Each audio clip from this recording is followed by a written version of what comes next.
Yo, yo, yo. Welcome to NS9 Live. I'm your host, Anthony DiNardo. With me, we have Tyler. We have Jim. We have a trade deadline to preview, which happened already. It started. So how you guys doing tonight? It's been a busy day. I feel like we've just been running nonstop since like my work day ended. I haven't had much of a break today. Lots happening. Hopefully Ben Cherington doesn't have a break either, because he needs to be on the phones right now, man.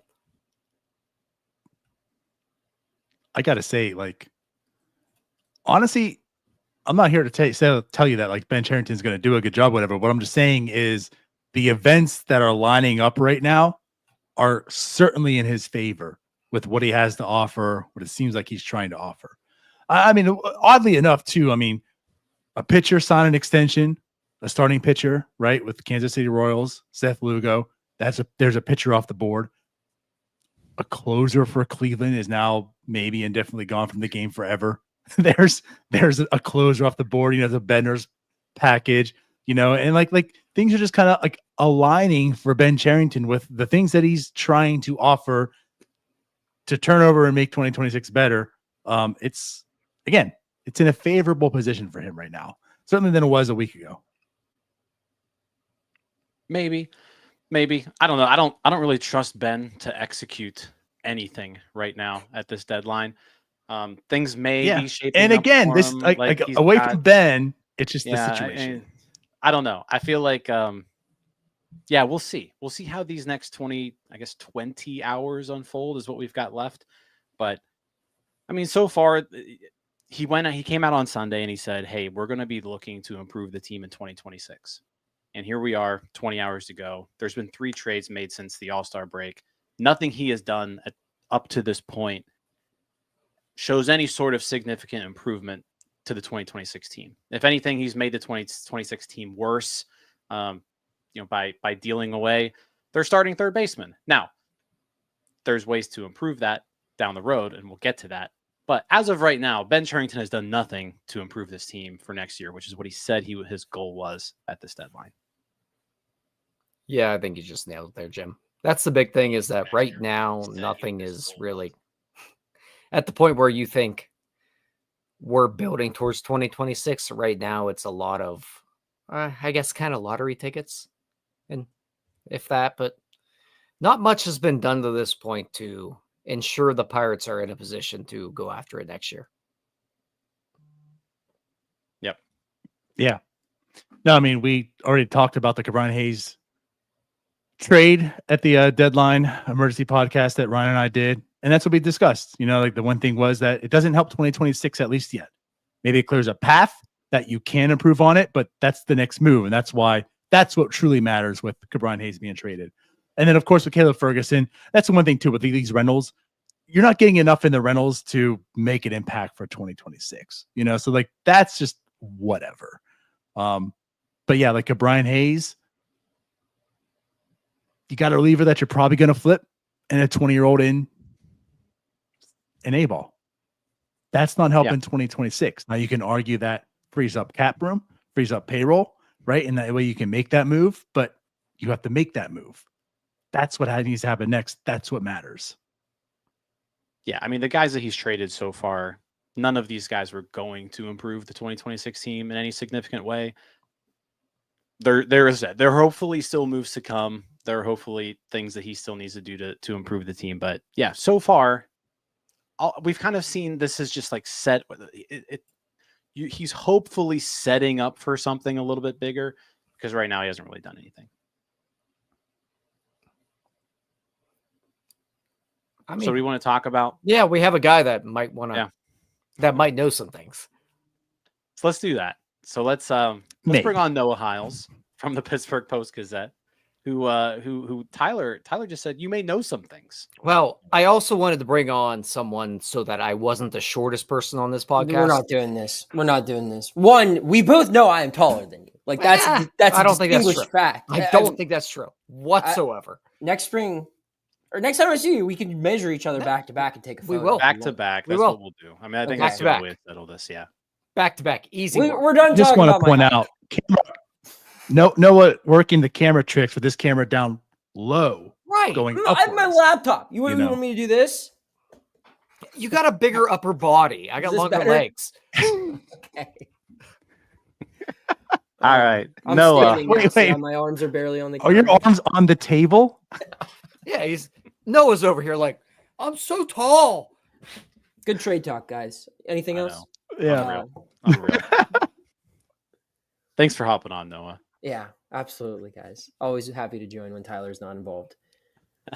So I want to ask you some questions. We'll be quick. You've had a busy day. You've been at the ballpark all day. Has I'll he? try to let you enjoy your evening out there in San Francisco. But let's kind of just start off with what we heard earlier today. Brian Hayes gets traded to the Cincinnati Reds for Taylor Rogers. Sammy Stafura, shortstop prospect, was the Reds' number 9 prospect coming over.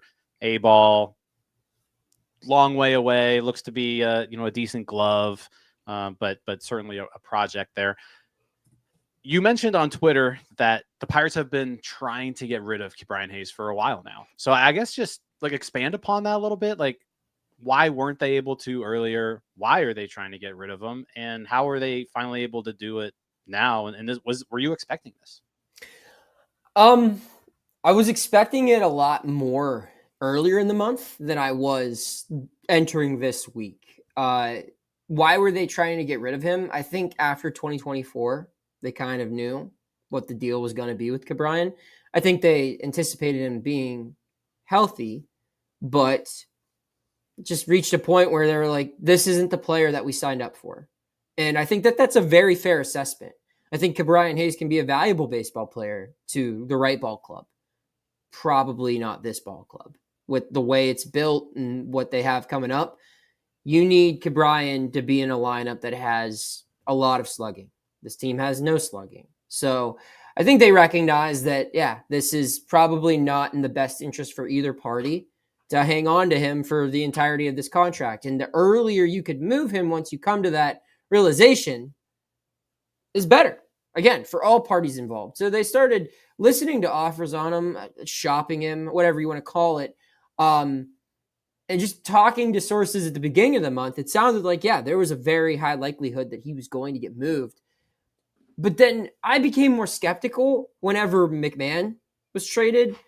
And you just see the other third base market, or the third base market, I should say, just started to really blow up. Gino Suarez is the top piece available as far as hitters are concerned. He plays third base. Nolan Arenado is going to be available. Like I said, the McMahon Mets have apparently 3 people that they're probably going to trade too. Yeah, exactly. So it's just kind of like, who's going to be acquiring defense at that position too, right? Typically, if you're trading for a corner infielder, you're looking for offense, and he's the worst hitter out of everyone available. So I started trending toward the idea of he'll get moved in the offseason. Candidly, I stopped really checking in on his trade stock, which in hindsight was a mistake. I was talking with the guy who broke the trade, Stumpf, in the press box today, and I was like, you know what? When I saw a carry-on luggage sitting in front of Ke'Bryan's locker this morning in the clubhouse, probably should have sent some texts. But I just was like, he's not playing today. He's already packed, ready to go to Colorado. That's on me. But yeah, I think overall, just this was something the Pirates felt they needed to get done this season. And I think that they're in a position to be a better team because of it. I agree with everything you guys said before you brought me in. Like, those moves need to be made. Like, getting rid of Ke'Bryan Hayes doesn't just make them better. But they got rid of the second worst qualified hitter in baseball, a guy who takes up a sizable chunk of their payroll. And now they have the opportunity to use that money better and to give that position to someone who fits their needs. It's not going to be Jared Triolo long term. It might be Jared Triolo for the rest of the season. But when you look at what's available in free agency this offseason and the trade opportunities that they could have this offseason, I think there are a lot of possibilities that you could do at third base that will make them a better team in 2026. Good stuff. enough. Yeah, I want to ask about the third base position going forward, because I think the one thing I've always been open to trading Ke'Bryan Hayes, because let's face it, he's, like you mentioned, he's the second worst qualified hitter in baseball. This is a team that needs offense. Hayes can be suited for a team if they can hit, because you can just stick him at the bottom of the lineup. He can play great defense. He doesn't really mess up your offense all that much. But on a team where you're just desperate for offense, he just exasperates the situation, right? Right. So going forward, there are no internal options really that I see. I mean, you mentioned Triolo. There's Cam Devaney, who they just acquired, but I mean, let's face it, he's a 28-year-old who has been in the minors for 10 years. He's never had a major league plate appearance. Like, how good is he really? And then, Billy Cook, Nick York, like, these are guys who weren't even good enough to make this team out of spring training over guys like Adam Frazier. So you mentioned going outside the organization. Do you think it's going to be a free agent, or is this something where they're going to try to address this in the next 20 hours by dealing one of their other pieces and saying, hey, maybe we can find Brian Hayes' replacement right now? I think it's a little bit of both. I think Brian Hayes' replacement can come from a Mitch Keller trade. I don't think the Mitch Keller trade happens tomorrow. I think it happens in the offseason. I think that's how they're approaching this. I think they look at this as an opportunity where beforehand, I think the most sense for Keller was an outfielder, right? But now, by taking Keller into the offseason, which I fully anticipate happening, you can widen your horizons. You can talk to one by just taking Keller into the offseason. You don't just talk to a handful of teams that are looking to win a World Series. You can talk to everyone. And my mind immediately goes to this. This is just speculation. I just look at Kobe Mayo and think, like, that's the next third baseman for the Pirates. The Orioles, and like, do you feel good about that? I don't know. I mean, he has a high ceiling, I think. I think he can do a lot of things that Ke'Bryan can't. Like, I think he has potential to probably be second on the team in home runs next year if he were a Pirate. I don't know how many home runs that would be, but it's something. Or it could be another player of that caliber. But it's just things like that, moves like that, I think make a lot more sense now. But I think a part of the Keller trade now can be Ke'Bryan Hayes' replacement. And then if they were to get a player like a Mayo or somebody that's pre-arb, now you have Key's money and Mitch's money to spend in free agency however you fancy. I think that could be the strategy here. Or maybe I'm wrong. Maybe they find the replacement tomorrow. Maybe they sign it as a free agent. I just think there's a lot more. I like their opportunity to have a better third baseman now than I did when Ke'Bryan Hayes was on the roster when I woke up this morning. I think they have a better chance of having more production offensively from that position in 2026 and years down the road now that he's off the roster. Okay. Shifting gears, we'll get to the relievers here soon, but earlier today on the Post-Gazette Pirates YouTube channel, if you're not subscribed, make sure you head over there, subscribe. Colin, Noah, Jason, all you guys do a great job over there. But you mentioned Andrew Heaney, trade market heating up, and you said Andrew Heaney, you wouldn't be surprised if he was traded today. Yeah. What are you hearing there? Is that still the case? Are we going to break an Andrew Heaney trade in the next 30 minutes or so?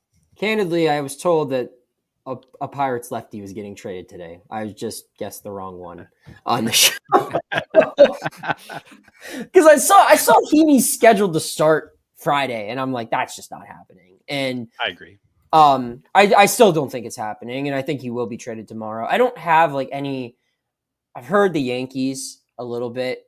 I haven't heard a ton on Heaney's front. And honestly, I haven't looked a ton just because it's like feel like looking in on Bednar, Keller, Cruz, Reynolds, Hayes. Like that's a better use of my time.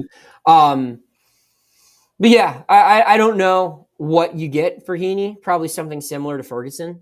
Maybe a little bit more. Yeah. Again, it's probably going to go along the lines of what you guys said before you brought me on. Not going to make the team better in 2026, but nor should any type of return for Andrew Heaney.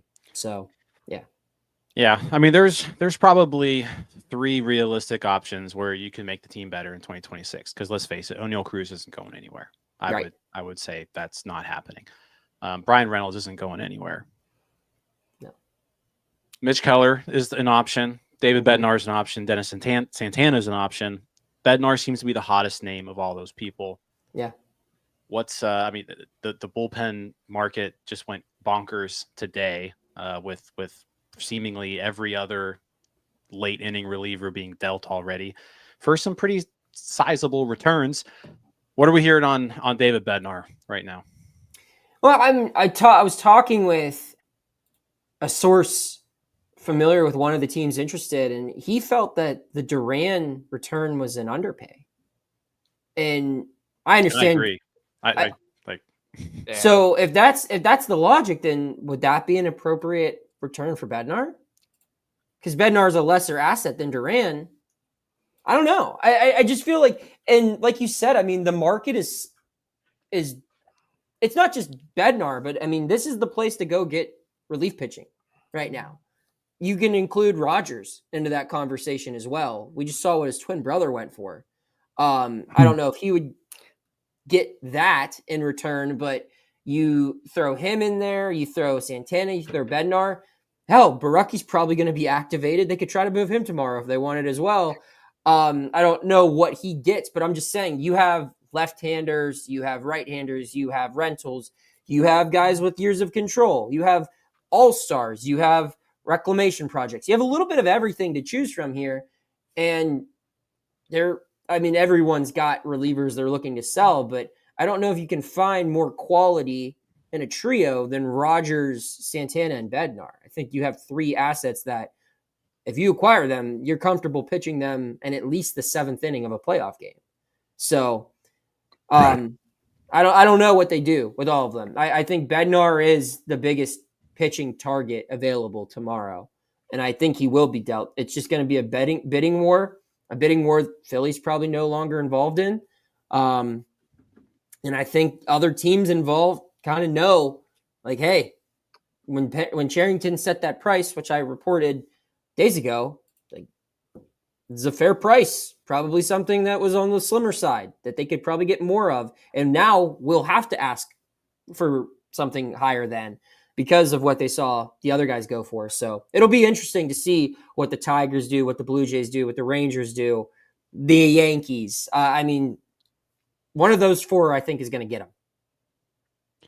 Do you think they can get something to help in 2026? Or go ahead, Donardo. Sorry. You know what? Well, no, I was just going to say, I mean, do you think this is what, like, this will drive up his price now? Like, do you think it's a bidding war for David Bednar?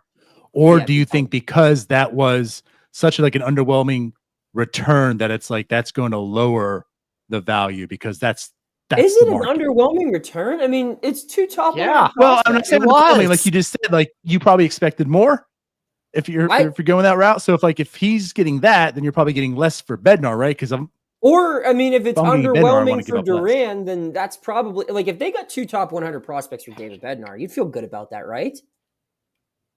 Yeah, depends. But I mean, like Nick Abel and Tate, I have not really much interest in that. No, but that allows you to move other prospects in the organization for another trade in the offseason. Like, I think this isn't as simple as our guy for your guy, we both get better. I think it's shuffling it up and trying to build future trades. I think that's I think they kind of viewed, I think the story of their activity so far indicates that, hey, we're probably not going to get the value that we wanted on some of our biggest assets. So let's just get the most of what we think we can sell and really focus our attention into the offseason where they can make the big move that will make them better.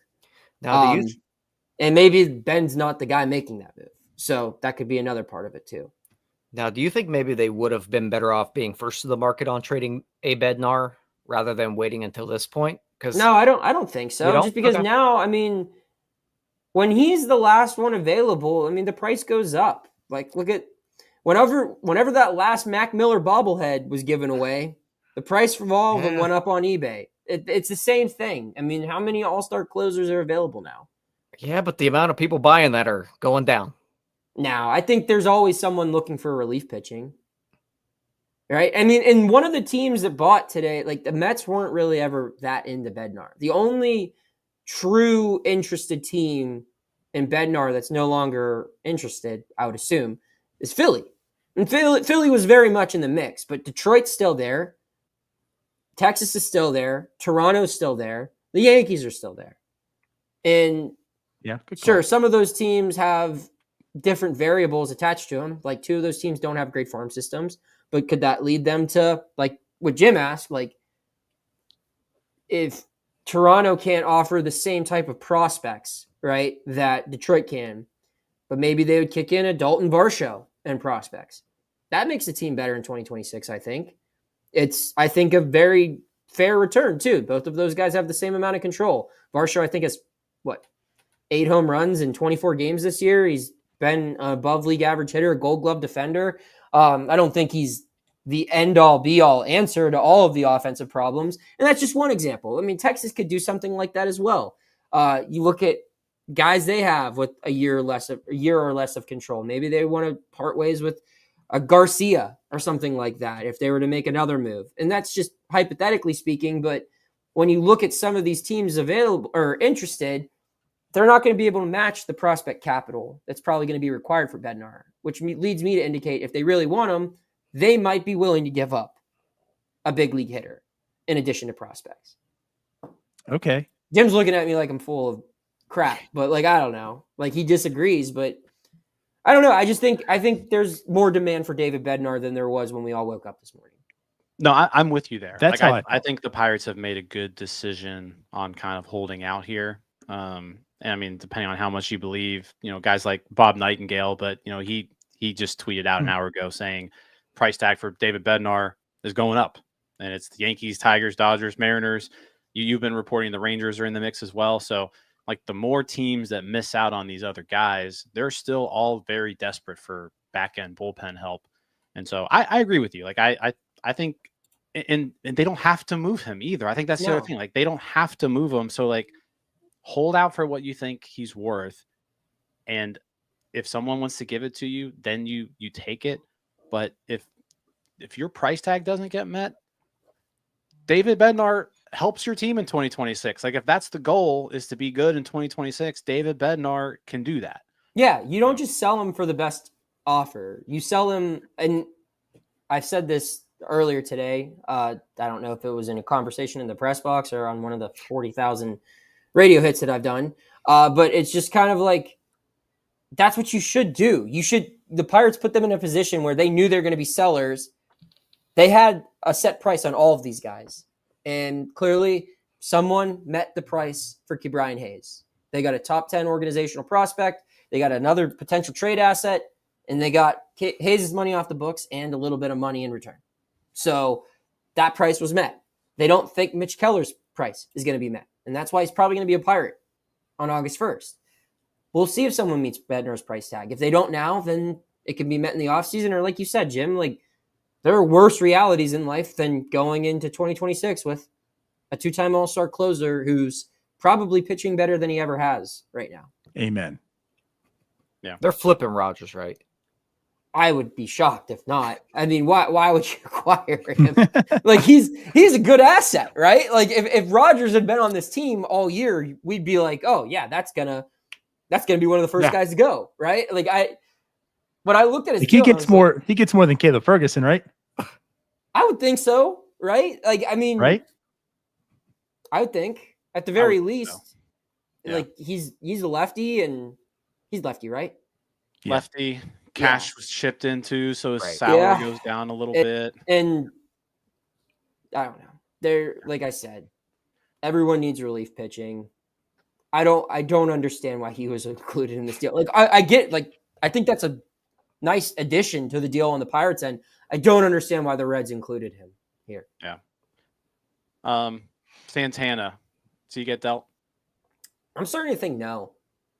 I think that they view him as probably like, I think they had to choose between him and Bednar, and they think that Bednar's the more valuable asset. Bednar's also going to cost more money in arbitration next year. So Is there a chance both of them get moved? Sure. But I think it's more likely than not that he stays at this point. And as far as the rents, you've already mentioned Keller, you think is going to stay. As far as the other rentals go, we haven't mentioned IKF, Tommy Pham. What are we hearing on those two?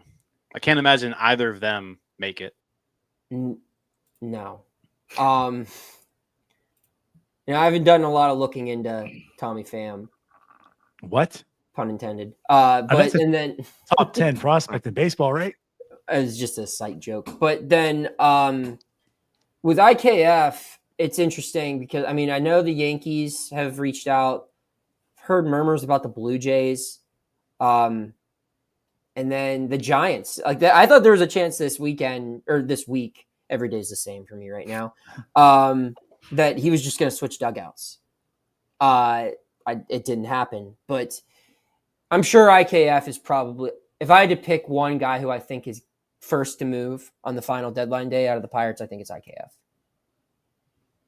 IKF also is a guy that I think if there was ever a rental that made sense to package with someone, I think IKF would make a lot of sense to get more value. Yeah. You think IKF gets dealt before Heaney? Yeah. Okay. I think they're going to hang on to all their pitching to like the last 2 hours. And then they're just going to bang, bang, bang, bang. But they have a lot that they, like you said, they could package a good bit of this, even rental wise. Yeah, I think so. How much has this recent surge impacted Tommy Pham's market? I don't think he had a market before the surge. Like, the dude was a horrible hitter. And yeah, like I was saying this to Stump today. You can make an argument Tommy Pham is the best outfielder free agent Ben Cherington signed here. I don't know if it's an argument. Yeah, he's signed. Yeah, he's worth 1.2 B WAR before today's game. So he's at 100 weighted runs created plus now. Yeah, and defensive runs saved. Crazy for what's a win worth? 8 million? About something like that. Yeah. So they're getting double what they paid for. It's a good sign. And that happened in a month. Yeah. It actually happened in like a week because he had to come back from like a negative 0.5 WAR. He sure did. Yeah. Noah, many people are saying we should extend Tommy Pham. I'm not many people, but they can say that. Hey, third best OPS in baseball since his contacts. Good. Hopefully he gets some Ohtani. That'd be sick. He got pulled from the game today. No one knows why. Like if you're a team though, like are you going to go after Lou Bob or Tommy Pham? I'll take Tommy Pham at this point. I think the book on Tommy Pham includes being traded at the deadline. This would be like the 5th time in the last 4 years, right? So, yeah, I think people look at him. I mean, it's gone on long enough, the offense, where you'd feel good. It's like this isn't just like a hot week at the plate. Like, he's probably going to regress at some point, but I don't think he's ever going to fall back to what he was pre-June 22nd, right?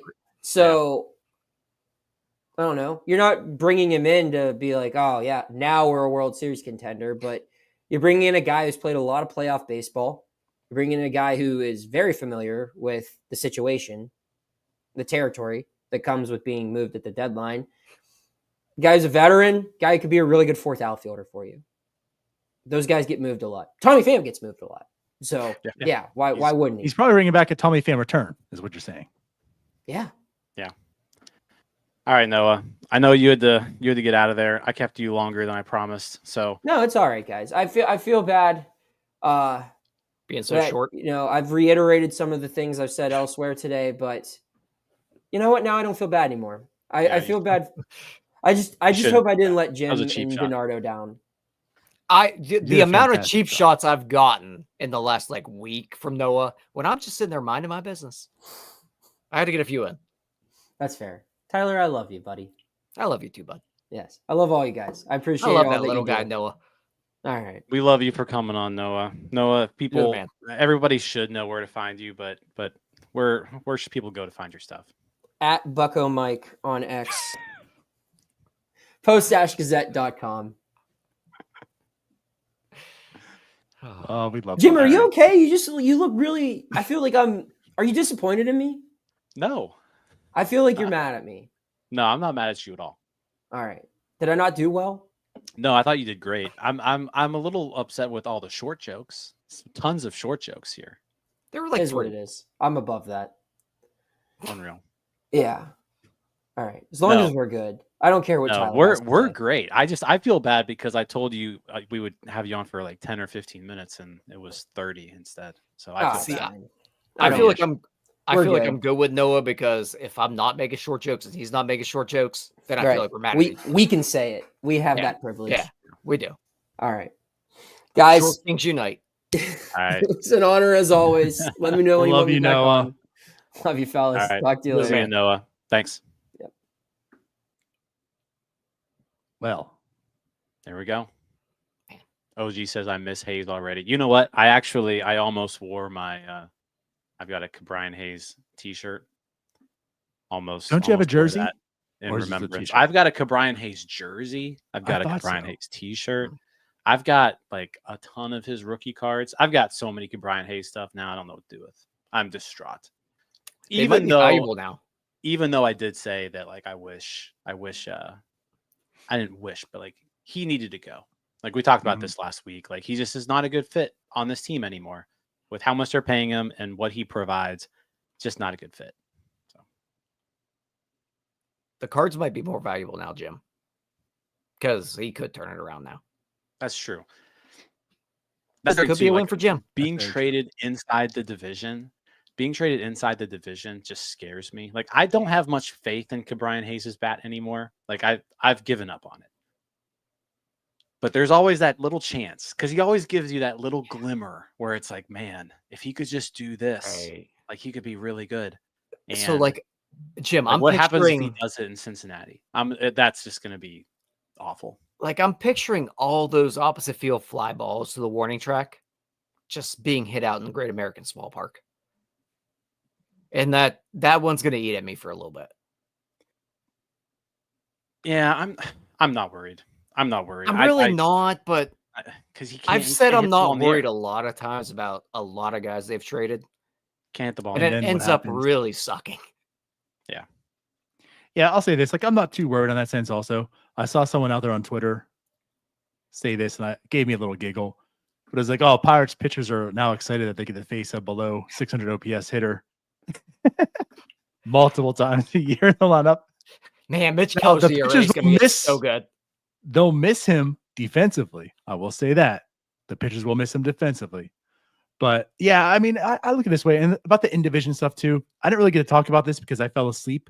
I didn't fall asleep. I didn't wake up for that Bucko Brew show with you, Jim, when we were talking about the Mitch Keller stuff and talk about Oh yeah, you in-division. mean the show that I had to do by myself? Luckily, Murphy Yes. was there to save me for a little bit of it. Yeah, that one. Yeah, that one. But I don't. Maybe it's just me, but I don't have the biggest problem about trading in division if it helps you. Now, this isn't like the best trade, I'll say so, because it's like a nothing burger, right? They got back a 20-year-old prospect, the blah, blah, blah, blah. The biggest thing is a dump salary. They probably could have done that with whomever, but like a Mitch Keller trade, if you trade that and you get what you need in return and it makes you better as well, I don't really care about the other team that much because the other team's going to find it somewhere. Like if they're looking for a third baseman, they're probably going to find it somewhere. And honestly, they probably can find a better one. So like it's Brian Hayes, I don't really care too much about this being in division. Also, I really don't. But I don't hate the trade. I don't love the trade. I like the idea of moving on from Brian Hayes. I think the writing was on the wall. This team needed to do so. They did. They got someone to take on the entire contract, and they got a prospect, however you want to regard that prospect in return. It just is what it is. What's the most important, of course, is what they do going forward. How are they going to improve 2026 with a loss of Brian Hayes? How are they going to reallocate those funds to third base and more? That's what remains to be seen. Yeah, can I be honest now? Yeah. The Pirates just got better. Were you because not they traded honest Brian before? Hayes. Yeah, but I can fully say it. The Pirates are better now that Brian Hayes is not on this team. I disagree. The way this team is constructed, Brian Hayes is not good. The way he plays baseball does not make this team better. He is $8 million of terrible offense with defense that you can see it, but the value is very, like, it's not the most visible type of value. Right. He's the second worst hitter in baseball. He's going to be injured probably 60 games a year. His family's a nightmare. I'm sorry, but like, I don't want this guy on the team anymore. I was done with him last year, and I'm super done with him now. I'm done with Ke'Bryan Hayes. I'm sorry, guys. Like, I think the Pittsburgh Pirates in 2026 are better without him on the roster. So I'm going to. I can see how they can be better without him on the roster, right? And like I said, I'm all for trading Ke'Bryan Hayes. Like, the fact that you got anything in return for him is fine by me. Fine by me. Like, he just isn't the right fit right now. I think just what frustrates me about this is that it got to this point. This shouldn't have had to happen, right? Like, you drafted this guy, super toolsy guy, athletic. You saw the bat develop a little bit in the upper minors. You saw him just become this insane fielder. He makes the majors. He starts off with a bang. Like, he arrives and he just looks so good. It looks so good in that 2020 season. He starts 2021 as what, like the number 3 or 4 prospect in all of baseball. Yeah, that shot him up. Who, like, you drafted him young out of high school. He developed perfectly. Like, he developed exactly how you would have liked him to develop. He bursts on the scene. He plays well. He's hitting. And then he shows you how good he is defensively. And then he also shows you that, like, he can hit enough. Like, for a couple years there, he was hitting just fine. It wasn't average, but he was a below average hitter. And the defense was good enough that it was like, this is fine. Like, if he's giving you this is fine. Then you sign him to the extension and you're like, this guy's a 3-WAR floor player because of how good defensively he is. All he has to do is just be below average offensively, and this is a steal. And I think what makes me so frustrated is that like I said, we got to this point by him not even being close to the guy who you signed up for. Like Noah said before, like, you signed up for this guy and he turned out to not be that guy. Like, that's it. So just it's disappointing because I think I just expected so much more out of Ke'Bryan Hayes. Like, there's so many guys who come through this system, and believe us, like, we get yelled at all the time for poo-pooing on prospects and people who get brought in. Like, like, Tyler, this guy sucked. Like, Right. I'll say it too. Like, if I don't like a guy, like, I'll just say I think this guy's bad. Like, I don't think he's any good. But like, Ke'Bryan Hayes is a guy who should have been good, and he was good, and you extended him, and like, it shouldn't have gotten to this point, and it did. And I think that's just the frustrating part because, like, Ke'Bryan Hayes should be a part of this team's future, but he just couldn't be anymore. He was so bad offensively, you couldn't roster this guy anymore, and so this move had to be made. You remember how us and many people were looking at that contract and saying, Ke'Bryan, who's advising you? What are you doing? Like, again, like, to your point, Jim, that's where we're going with this. Like, what are you doing signing that contract? Why? You need more money. This is ridiculous. And then here we are talking about now, hey, at least they took all of the contract in this trade. So 100% right. I mean, this is not how this should have gone. This is where we are now. This is like a Ke'Bryan Hayes who had that wonderful second half in 2023, and you thought things were clicking. And then since then, he's had an under 60 weighted runs created plus in back-to-back years. Like, it's not even a below average. It's not even bad. It's the worst hitter, I think, second worst hitter in baseball. Yeah, I mean, he's been pathetic. Right. And like AO 1012 says, appreciate the super chat here, but like, yeah, like, he was never going to hit. Like, that wasn't his calling card. It was like, if he could be average, cool. But he couldn't even be below average. Instead, he turned into this just dismal, terrible hitter. And I think Brian Hayes is a little bit of a cautionary tale as well, because if we look back to whenever he signed the contract and before he signed the contract, we discussed often, you're going to beat a Brian Reynolds and a Brian Hayes down by continuing to just rebuild and not build around these guys. I do think we got to a point where, and without knowing all the ins and outs of the clubhouse, but you can see enough where Brian Hayes didn't seem to be the happiest person being in Pittsburgh. There is something where, like, guys, they surrounded him with crap for 6 years. And eventually that wears on you. Yeah. So, like, when you're in the middle of the rebuild and you have what you think is a cornerstone, you got to do better. You can't continue to just sludge him out there into this with Josh Van Meter playing first base. That's that is who knows how it works out if they decide they wanted to try in 21 and 22. But I have a hard time arguing that didn't at least play a part in some of the things that have happened over the last couple of years. Yep. I felt like the trigger word I was always using back then was complacent and complacency. Mm-hmm. And like, that's just what you're feeding this, and that's what they're going to have. And, I'll say this, I don't know how Brian was. I hear, right, people talk that he's fine, he's happy here. That's probably the thing he says, and he's never shown it. I'll give him credit for that. If you pick up any vibes from his family, you probably would say the opposite. So maybe there is some of that, like he truly wasn't happy here, but he's saying the right things. And I respect him for doing that. And that's one thing too. Like if he was or wasn't, he never showed it. That's also kind of the thing about Brian. He's never really showed anything, but he never really showed it. He went out there, he went to work, he did his job. At the end of the day, like I said, and we're all kind of alluding here too, like it's not the best fit. I wish him best. I still think, and we've been saying here time and time again, like that's talking about the naysayers of like, you won't even dump him. He's terrible. Like there is value there. People like he is a valuable player. It's just not a good fit for this team. The team like the Yankees seemed like a really good fit. They went out elsewhere.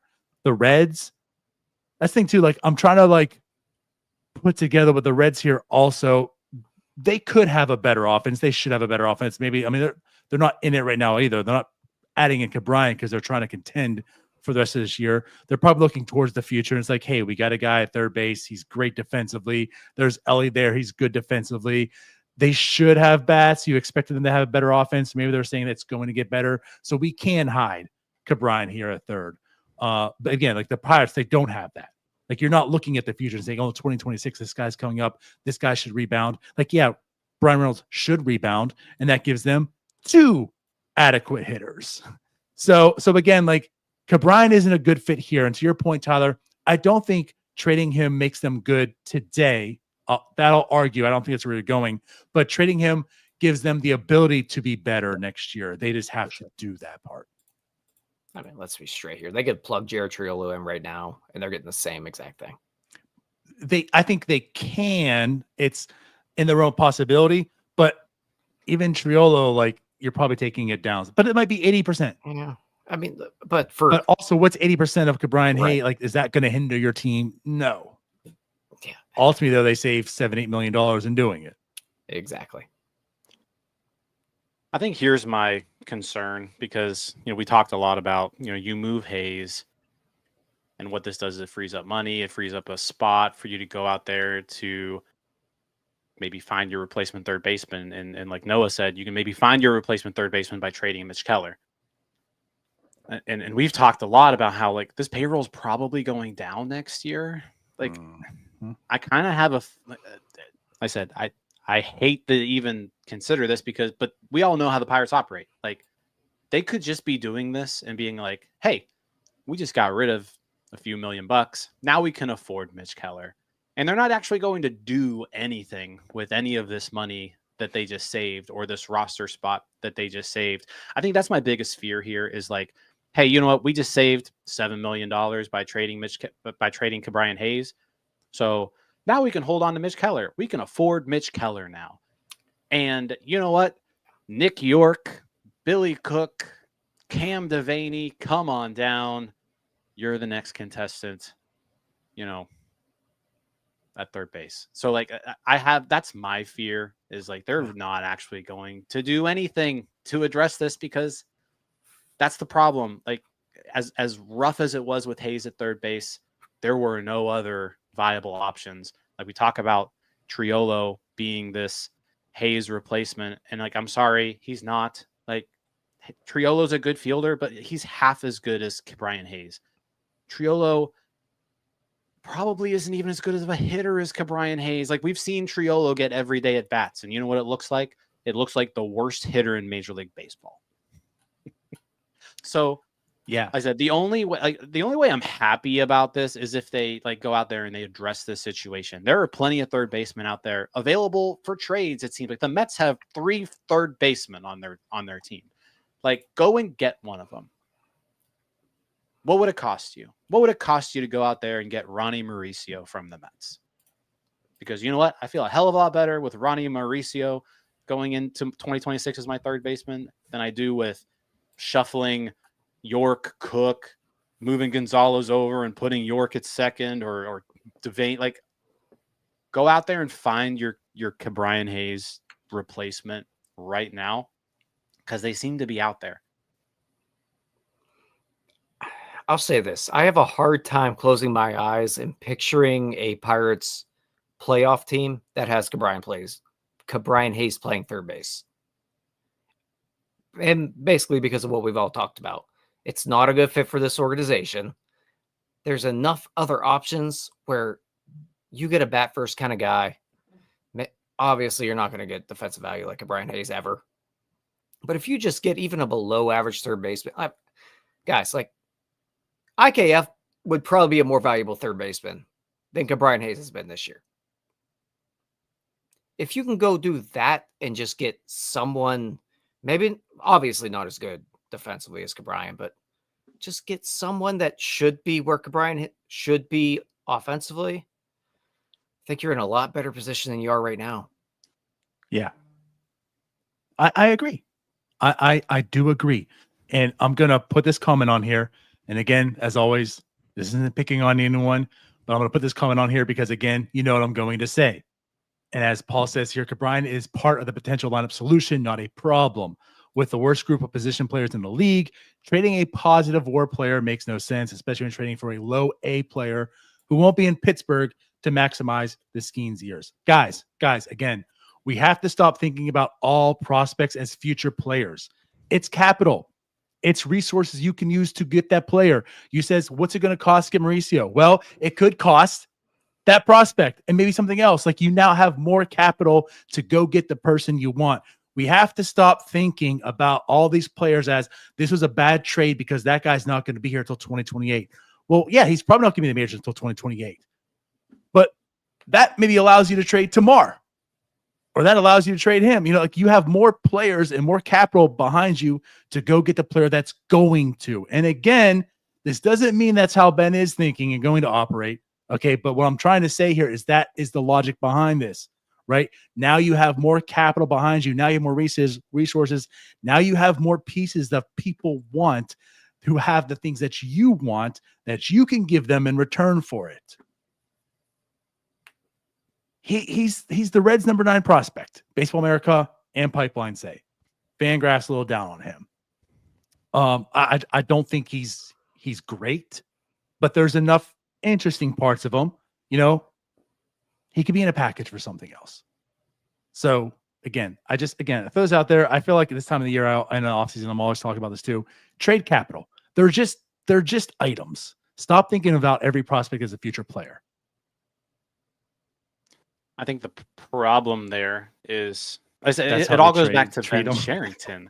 Well, the problem is it all goes back to Ben Cherington. Like, Ben Cherington hasn't executed any meaningful trade for an offensive player in his entire tenure here.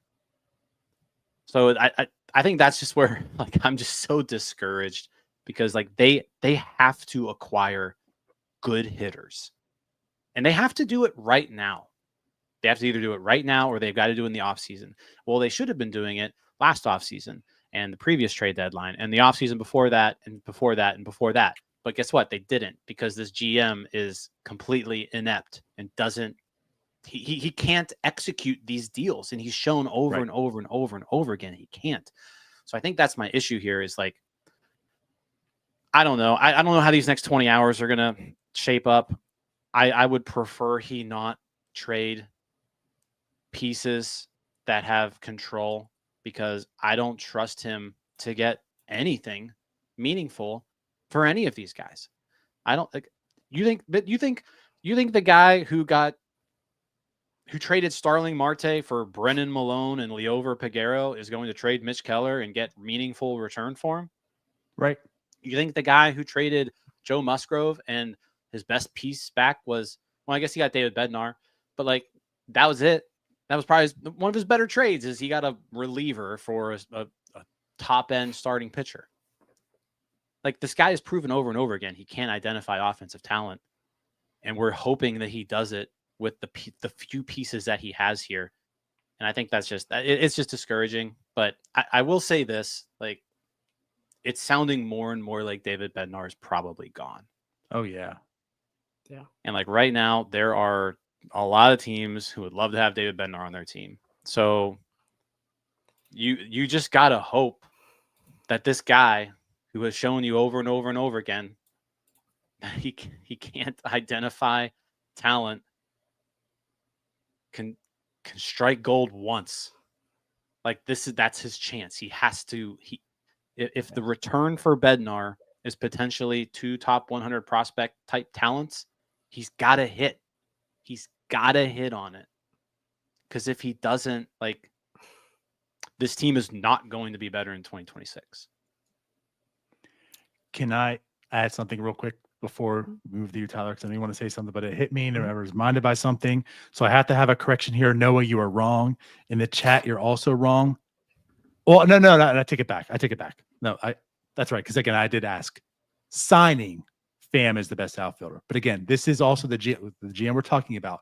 His best acquisition as a hitter, hands down, trade, draft, sign, is still Jack Sawinski at now a 2.1 WAR. That is the GM we're talking about. So yes, even though all the things I say is true, okay, and I want people to stop thinking about prospects as future, like they're pieces right now. This is all why, I mean, again, our show 2 weeks ago, Jim, was titled Ben Cherington Needs to Get Fired. We don't trust him. The best offensive piece to date is still, in terms of WAR, Jack Sawinski. Yeah.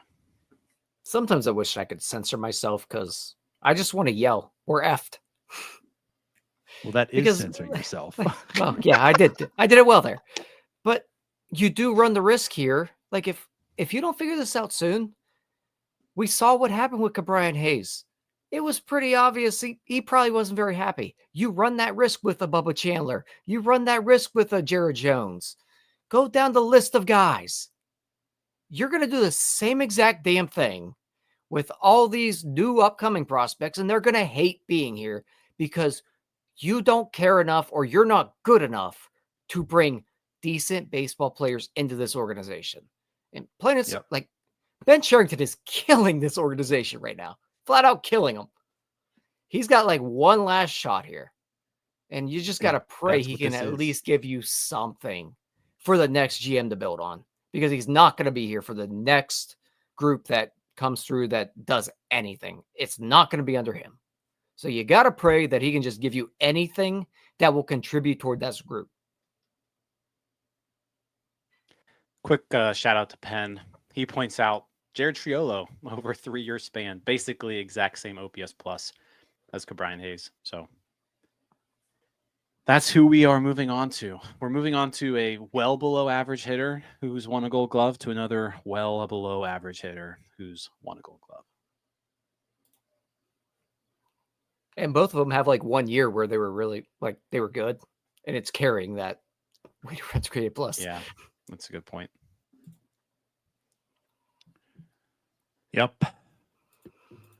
So we've talked about one trade. This is I mean, exhausting. And that was a trade I was happy with. I guess a trade happened, so we got to talk about a trade opposed to like still previewing the upcoming day and stuff. Yeah. But yeah, hearing Noah, hearing everything, like you guys said to me as well, like it sounds the writing's on the wall. David Bednar's gone, and again, all three of us have been on board. I think all three. I know Jim and myself have been, even though 3 years ago Tyler and I were on board of trade Bednar, which back then was the correct move to do. Now they're in this situation. I'm on board. Jim's on board. And I think Tyler's on board with extend Bednar is kind of how I feel.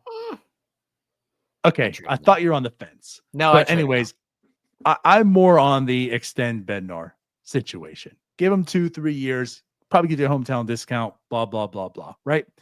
But seems like Ben Cherington wants to trade him. And I will say this too. As Noah pointed out, the iron's striking very hot right now.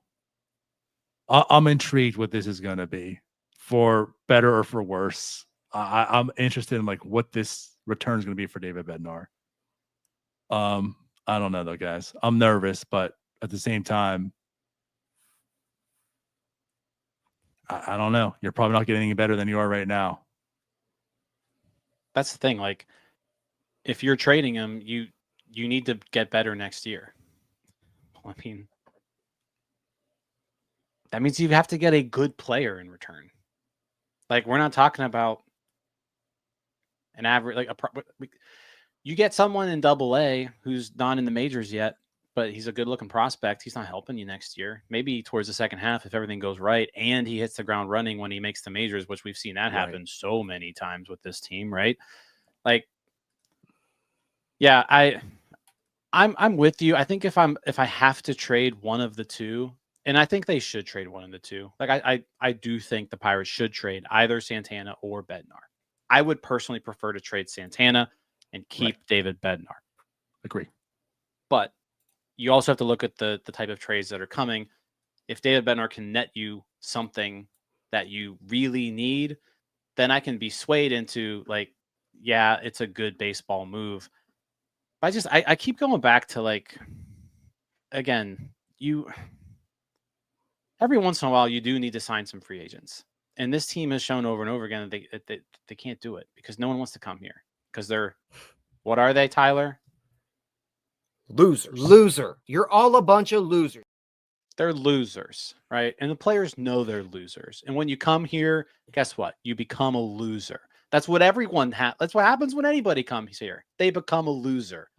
So why would anybody want to come here? Like there are David Bednar's one of there are only an amount of people you can count on your hands who would actually want to play on this team, and David Bednar is one of them. So like I get that it might make sense to trade him, but I also like he's good. He's a good player and he wants to be here. So, it kind of, you're on the fence there.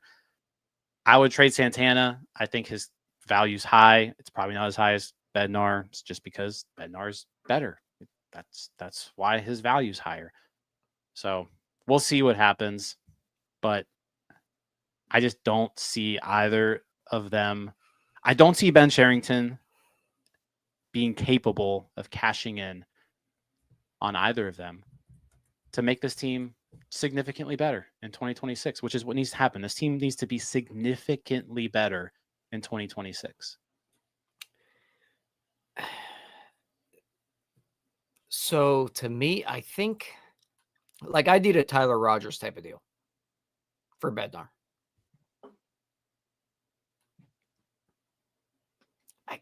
I don't want a lottery ticket in A-ball. I don't want anybody that's a project. I need a bat that will help soon. And I think they got some guys that should help pretty soon there. I prefer someone maybe a little bit closer, but I need a legit package here for David Bednar. I'm definitely probably trading him. It doesn't have to be right now, but he could be a guy that, like Mitch Keller, you wait till the offseason to do it. I'm probably moving Bednar right now. Because based on what's happened, I'm probably moving him. I mean, I'm going to need more than what Tyler Rogers got. You think? I'd be okay with that. Yes. I let you go. I wasn't sure if you meant like the idea of that package. I like Gilbert. I like Gilbert, Blade Tidwell. Like, that's not enough. That is not For enough. Bednar, no. For Rogers, like, sure. If I'm trading Bednar, I need a top 50 prospect in baseball. Like, Yeah. that's what I need. So I guess in this case, maybe they went more quantity with it. So if in that realm, maybe you package that into a top 50 kind of guy. But Yeah. mainly I'm going back to that Phillies trade. I hate that deal. I mean, I hate Twins got Tate the and Abel. most. I hate them both. The Twins got the most. I still think they didn't get enough for trading. I guess Duran, I guess it maybe depends on what you like of these prospects. I like the hitters here. That's kind of just what I like. Yeah, I don't know. I kind of keep going back to like Abel's okay, but I think Tate sucks. if you do like Owen Casey like that, I could be talked into Bednar for Casey. And I said that was a trade that I put in the slide last week. Like that's the caliber prospect you need to get though for David Bednar. Like you can't be getting the number 10 prospect for some team like Drew Gilbert. You need the number 1 or number 2 guy. Maybe I'm just weird. I like Drew. So Gilbert let me throw this out there, and I don't think it's going to happen. But if we're talking about he's in the best situation right now to get the best return, Tigers are involved. They're deep. What would you think about a Max Clark? He's AA. He's young. He's not going to help out next year. You're all the things you're talking about. You can't have a guy in AA because if he comes up, it's probably middle of next year. Who knows if he's hitting the ground running? But like he's the number 10 prospect in baseball. I just want your viewpoint on that. Like what if it's like a Max Clark? If the Tigers are offering you Max Clark for David Bednar, you got to take it. Yeah. Like, okay. Yeah. You there aren't too many people with that type of talent in the minors, and he's one of them. Like I said, he is a little bit farther away, but like that's just too much talent to turn down. Right. Like that's where you get to the line where, you know what, it might not help next year, but if I can acquire that talent, You I'll had to take do it. Yeah. That's where I feel like this is that. And that's why I go back when I talked about this whole thing like a month ago, right? I just didn't feel like David Bednar would be in the stratosphere where you're even entertaining number 1 or 2 prospects in systems that it was extend. But at this point in time, I'm open. Now, again, it's putting faith in the Ben, but just in general, like I'm open to the idea of trading Bednar because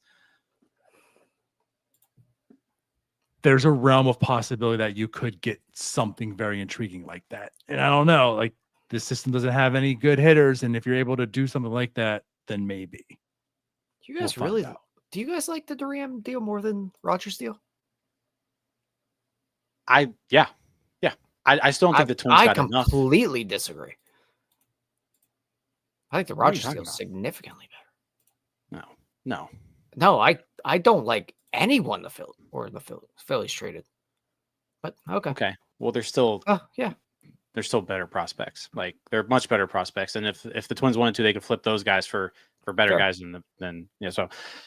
But I also don't think Max Clark is on the table. Like I don't think a Max Clark I don't either. on the table. That's the closest I can find to what you're talking about. Because even the other top prospects are more younger and now, like, would you like Alex Freeland? Maybe something that's interesting there. Like, if you want to do a deal with the Dodgers, that a little intriguing. Yeah. That's intriguing. But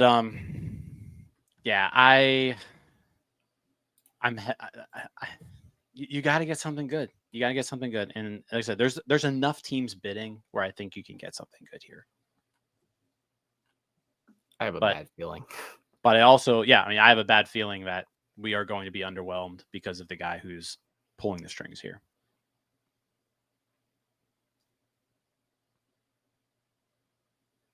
Yeah. All right. Well, this came to a depressing halt. Yeah. Jim reminds me of everything, and I'm like, shit, he's right. Yeah. But I said there should be plenty of moves still made. Like Andrew Heaney, I gotta imagine is going to go. Like there's going to be a team who's going to make a deal for Andrew Heaney. There's going to be a team, I think Rogers, I think Rogers is gone. Like I don't think Rogers makes a single appearance with this team.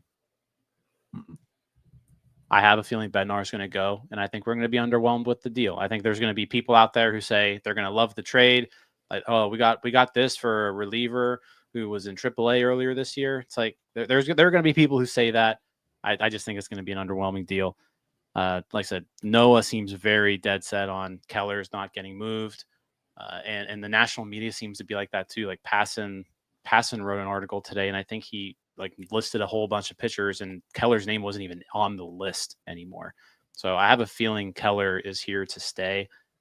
And like Noah said, that one makes more sense because if you're going to like Keller is the guy where if you're going to trade him, like you've got to get something in return that's going to help you right now. Teams aren't going to give that to you right now. Like that's just not going to happen. Bednar is somebody where you could get those upper level minor leaguers prospects who could help you next year. I think that's there's potential to do that. Keller, that's not good enough. Nope. I'm glad it's the case. Again, as you heard on Buckabrew, that's what I was worried about. I was worried about the way he was talking, that he was willing to entertain prospects for Keller. So it seems that's not the case, and I'm happy. I still think a Keller trade makes sense for this team to be a good team, but now's not the time to do what they need to do to make that happen. Yep. I agree. You censoring yourself? Foul Territory even just put out a clip here where Ken Rosenthal was going through listing big name starting pitchers available. Mitch Keller's name wasn't even mentioned. So, yeah, I'm with Donardo for the most part, though. Like, I do think trading Keller eventually will make this team better. And like you, it's just not the time. Like, you're just not getting the return for him right now. Yep. I don't even know that. Shout out to Mike Burrows today. In a perfect world here, Jim. In a perfect world, sure. But like I said, it's just frustrating they're in this situation. If someone else is making the deal, yes, they should get better. That's the thing. Like, we're 6 years into this, and we're talking about trading pieces that arrived at the beginning of this. So, like, we've been doing this for 6 years. Right. We were just excited about that contract extension like 2 years ago. Yeah. All the guys who we extended to be part of the next good Pirates team, we're now trading. Do you remember how we were talking about how the guys, if you think about it, look at the way Cabrine's contract is structured. Look at the way B-Ray's contract is structured, right? They're going to be able to afford and build, and we're trading off.